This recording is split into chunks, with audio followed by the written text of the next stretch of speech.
존경하고 사랑하는 우리 구독자 여러분 반갑습니다. 여러분의 깐돌이 오빠 트레장입니다.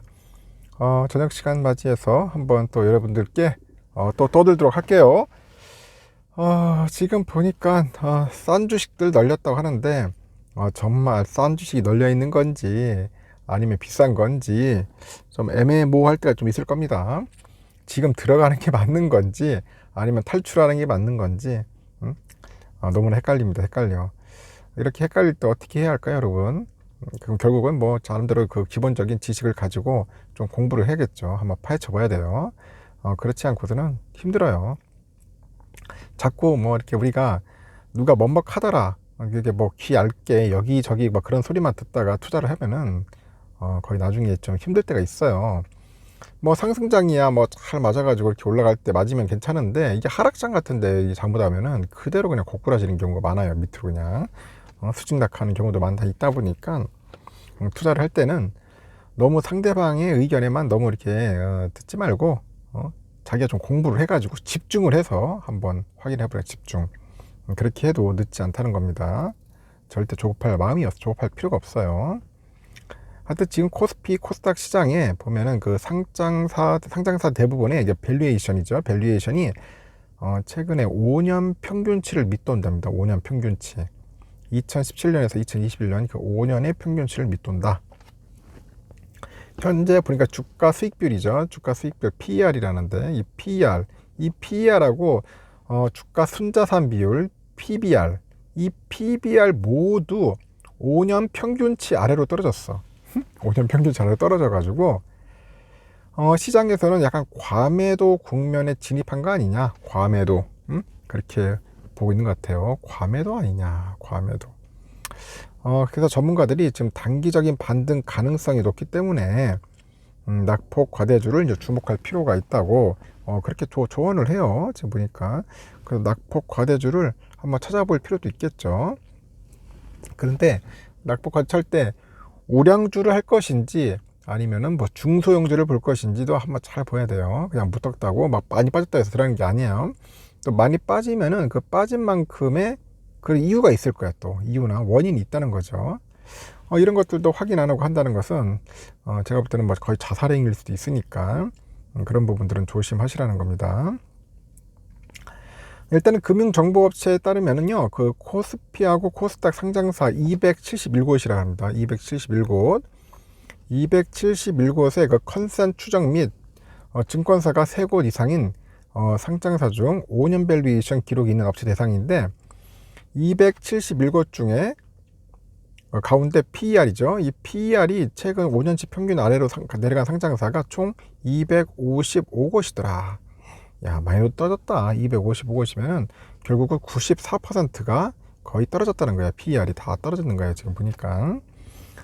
순자산을 기준으로 한 그 PBR도 마찬가지다. PBR도 271곳 가운데 239곳이 PBR이 최근 5년 평균 밑도는 겁니다. 88%도 결국 PBR도 거의 떨어졌더라. 결국 삼성, 뭐 하이닉스, 뭐 삼성 바이오로직스, 네이버, 현대차, 하여튼 이런 기업들 상장사 한 10곳 중 9곳이 결국 최근에 5년 평균 밸류에이션보다도 못한 평가를 받고 있는 거예요. 지금 보니까 얼마나 힘들었으면, 안 좋았으면 5년치 평균보다도 못하나. 거의 최악이라는 거죠. 야, 이렇게 안 좋았나? 최악이구나. 최악. 5년치 평균보다도 안 좋다는 거는 결국 안 좋다는 거죠. 현재 PER하고 PBR 모두 5년 평균치를 넘어선 종목은 리오프닝 관련 종목뿐이네요. 보니까 그래도 제주항공, 뭐 하나투어, 롯데관광개발, 뭐 TA항공 등 향후 보복 여행이 증가할 것이다, 그런 기대 덕분에 현재 5년 평균치를 약간 웃돌고 있다 합니다. 수주 물량이 늘 것으로 예상되는 현대 미포조선, 그리고 대우조선해양, 이런 조선주 쪽도 약간 비슷한 평가를 받고 있다.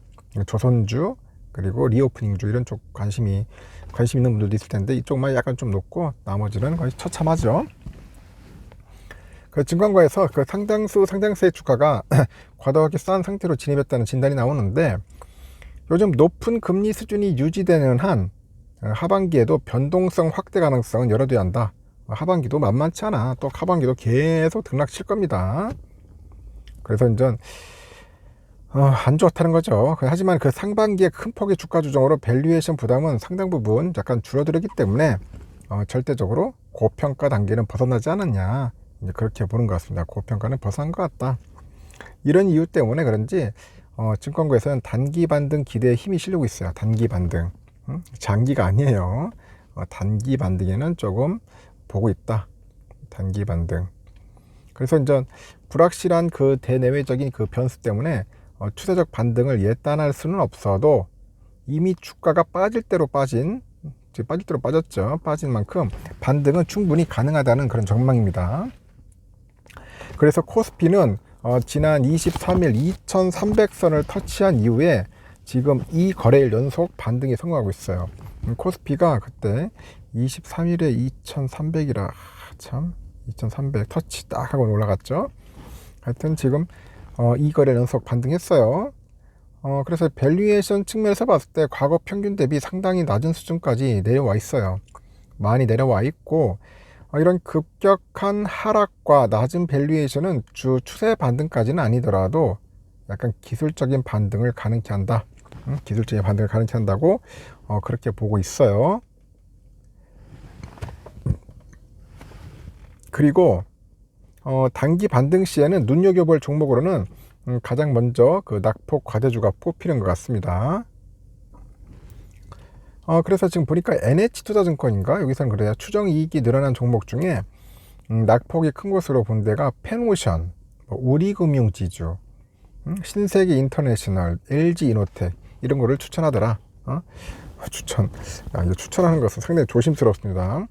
그 이베스트는 어디서 보냐? 이베스트는 그 PBR이 역사적 저점에 가까운 종목 중 기관과 외국인 수급도 비어있는 종목으로는 삼성전자 이베스트에서 삼성전자를 보고 있고, 카카오, 그리고 한국전력, 그리고 SK, 그리고 기업은행을 꼽아요.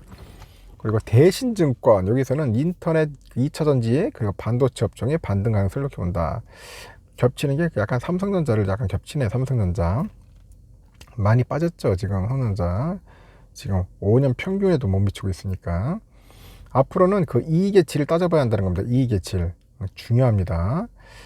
그래서 고금리 환경에서도 그 안정성과 성장성을 유지할 수 있는 종목으로는 2차전지, 신소재, 하여튼 화학업종, 음식료, 바이오, IT 이런 소부장 업종 등을 눈여겨보라고 하는 그런 증권사도 있어요. 보니까 2차전지 쪽도 많이 빠졌죠.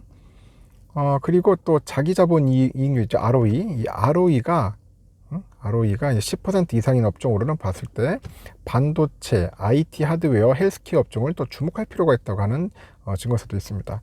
이것저것 다 따져보니까 그래도 반도체 섹터가 조금 이렇게 눈에 익네요. 눈 쪽 있는데 워낙 반도체 또 업종도 보니까 상황이 안 좋다고 또 한 반면에 또 많이 빠지니까 이쪽으로 또 많이 눈을 들여다보고 관심을 가지라는 그런 증권사들도 꽤 많다는 것 같습니다. 하여튼 여러분 지금 뭐 하십니까? 싼 주식 널려있는데 이런 데 들어가야 하는 거 아닌가요?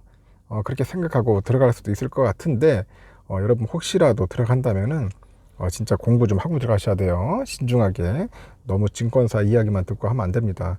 저는 삼성전자만 주구장창 보기 때문에 삼성만 이렇게 좀 하지만은 타 종목들은 상당히 조금 애매모호할 때가 많아요. 그리고 그 기업의 질을 보라겠죠. 질. 이 질이 안 좋은 기업 잘못 선택했다가는 그대로 패가망신하는 경우가 많습니다. 근데 늘 신중하게 투자하는 습관은 꼭 몸에 배어 있어야 한다고 생각합니다. 일단 여기까지 하고 나중에 저녁 시간에 그때 뵙도록 할게요. 마지막 방송 때. 여러분 감사합니다.